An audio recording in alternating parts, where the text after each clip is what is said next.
Ah, so it's Christmas Eve. Yes, and it's also the day that sand engine will be proven to be a fraud. You know about that? Yes, and driver says it was all over the news, so everyone knows about it. A really messed up engine, believing it's from the North Pole. I know. There he goes. There goes the Flying Scotsman, on his way to save Sandy Claus. I completely embarrassed myself in front of the Flying Scotsman many years ago. Well, after today, the Flying Scotsman will be the embarrassed one. Soon, everyone was at Knopford Station. Sandy was very worried. I don't want to be isolated from everyone in a museum. He looked over at all the engines that would be questioning him. Oh, hello, Colby. It's been a while. I haven't seen you in years, Scarloway. Almost 10. Good luck, Sandy.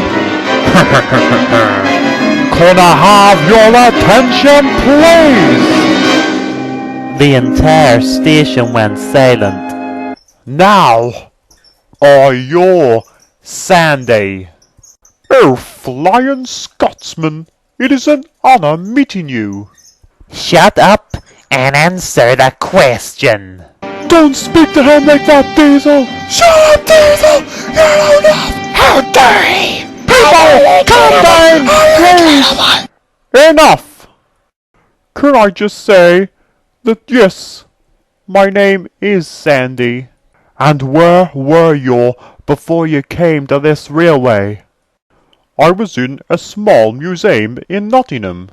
Now tell me, Sandy, where were you before you were in that museum in Nottingham? Well, I was in the North Pole, of course. I am Santa Claus's engine. Well, tell me something, Sandy. What did you do in the North Pole? Oh, I do lots of things. The railway track runs through Santa's village, and Santa's workshop is far away from where his sleigh is, so I would take the presents from the workshop to his sleigh on Christmas Eve night. Well, tell me something, Sandy. Where were you before you were in the museum? Well, the North Pole, of course. I used to live there all the time, but now I only go back on Christmas Eve night. The owner of the museum, Diesel, claims that Sandy was found in the woods. Right, Sandy, answer me this. You've been in that museum for 22 years. On Christmas Eve night, how did you get back to the North Pole? Well, that is simple. I am teleported by magic, and then teleported back on Christmas morning. I can't believe this. Right. Let's call in the first witness. Hello there. And what is your name? My name is General Jonathan Harrison, and I've served in the U.S. Army for 30 years. And is it true that you once visited the North Pole? Yes, sir, I did. I visited the North Pole 12 years ago. Well, on your visit, did you see any workshops? No, sir, I didn't. Not a workshop in sight. No more questions, General. See, it's obvious. The engine's mad. Let's call the next witness. Hello, engines. Now, young man, do you think that Sandy belongs to Santa Claus? Yes. Of course he is.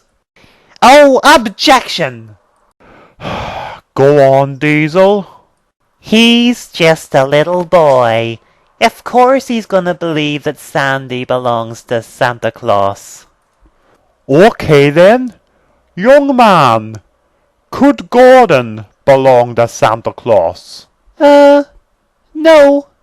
Definitely not. If you don't mind me asking, why? Because an engine working for Santa Claus would never have such a grumpy face.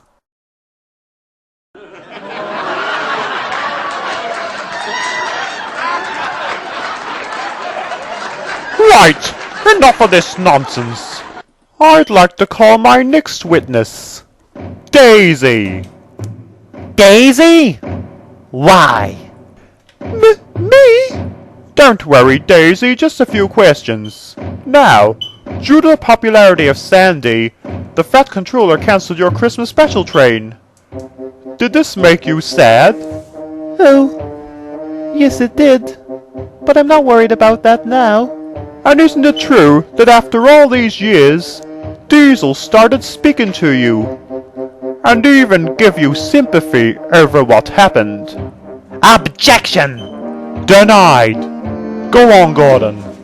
Now, Daisy, were you not surprised when Diesel started giving you sympathy and feeling sorry for you after what happened? It was a surprise. Yes. Well, did you not think, Daisy, that Diesel could have been using you to get what he wants? What I want? What I want? What exactly do I want? Oh, let's stop all the X. James heard you in the shed last night, talking about becoming the new face of Sodor, and becoming so popular that you will get an overhaul. You're causing all this misery, Diesel, for an overhaul. People, Diesel's not friends with you. He's not looking out for your children. He is using you. Everyone gasped in shock. Now, Daisy, there is a possibility that James was lying, and I have just made a fool of myself. So, is all this true? Yes, it is true. Diesel's only using the people to get his overhaul. He says he's in terrible pain. Forget about me. It's that engine that's on trial. Now you've all heard the engine. It's mad. It claims to be the engine of Santa Claus. It is a danger to children's minds. Children visit the museum and being told all year round that the engine's from the North Pole. It has to be surrounded in glass so it can speak to anyone. You liar! Sandy is the nicest engine in the world! Silence, everyone! We all have to discuss this. So Coldy, Scar, Louie, the Flan, Scotsman and Gordon all talked about Sandy. Everyone was anxious. Everyone, Merry Christmas.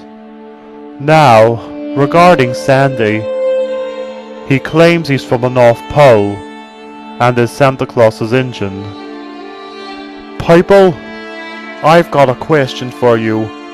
Diesel has been using you to get what he wants. Sandy isn't mad. He just loves Christmas. Loves it so much that he has made up this imaginary world in his smoke box. He's not dangerous. And no engine deserves to be put in a museum with glass surrounded around him so he can't speak to anyone. So I'm gonna do you a deal. What if Sandy is put in a museum, but he is forbidden to mention Christmas to anyone? Put it like this. There's lots of steam engines in museums. And Sandy was in a museum before he came here. So basically, in this debate, no one will lose. Everyone spoke. Okay, Scotsman, you've got a deal. Okay, so I sadly say the Sandy is not Santa Claus's engine and must stay at a shed at Barrow Furnace until a museum is found. Everyone was sad, and especially Sandy.